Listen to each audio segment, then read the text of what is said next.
moving droplet is always conserved. So you have the equation right over here. So, of course, this right here is fluid velocity, and we're assuming that it has totally, I don't know why I put this here, uniform density. Alright, so how are we going to show this? Well, that is largely involved with showing that k dot is equal to this.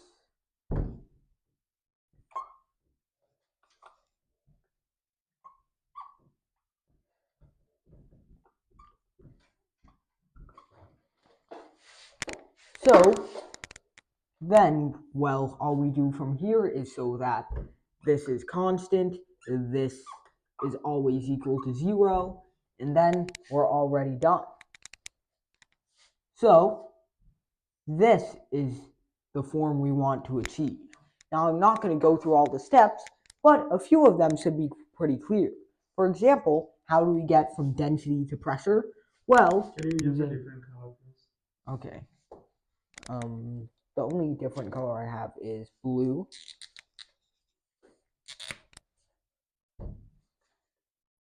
So it's pretty clear that we should use the Euler continuity of mass equations for this. So this is a pretty simple equation. All it's saying is that mass is totally conserved. And also, we have this. The amount of fluid going out is exactly the same as the amount of fluid coming in. It's kind of like Gauss's law for electromagnetic fields. You draw any closed volume, the fluid flow inside there has to have the same amount coming in as going out.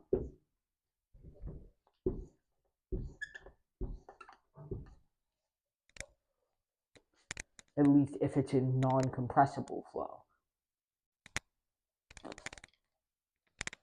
So, non-compressible, of course, means that it's going to have constant density for right now.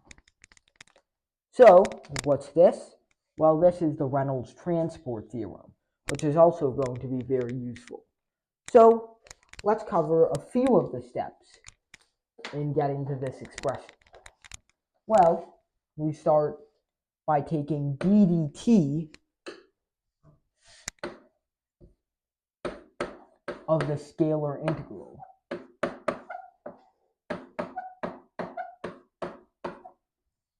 Okay, and then what do we do? Well, the first thing that seems apparent is to use this transport theorem. So what do we have?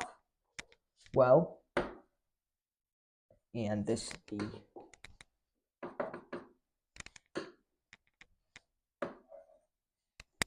So all we have is partial t of, well, the first thing we need to do is bring the constant half rho out. So once we have that guy out, we have partial t of this guy plus, as we can see from over there, this is dv. Over the boundary, you have u dot u multiplied by u dot the unit vector.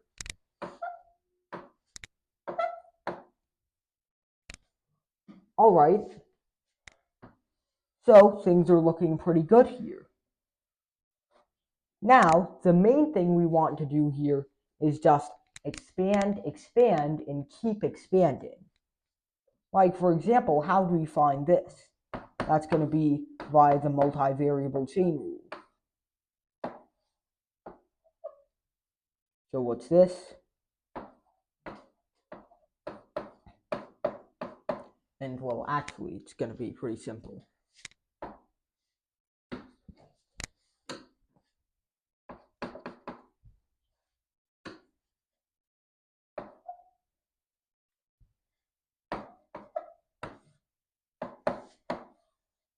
And a somewhat similar thing is going to happen over here. So that explains already where this 1/2 goes in the final expression. So then, another nice thing that we would really love to do is, what is du dt?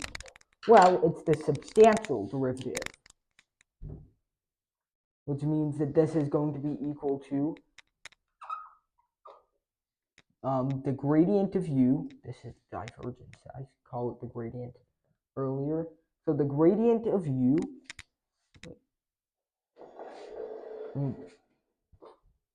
plus u dot the gradient.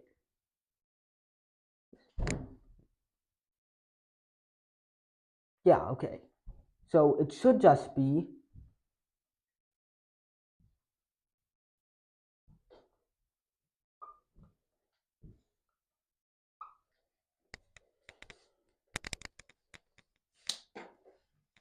so we're going to go through the full steps tomorrow for lack of time, but essentially through this equation right here, we're able to reduce this equation and eventually the whole thing down into this very nice expression.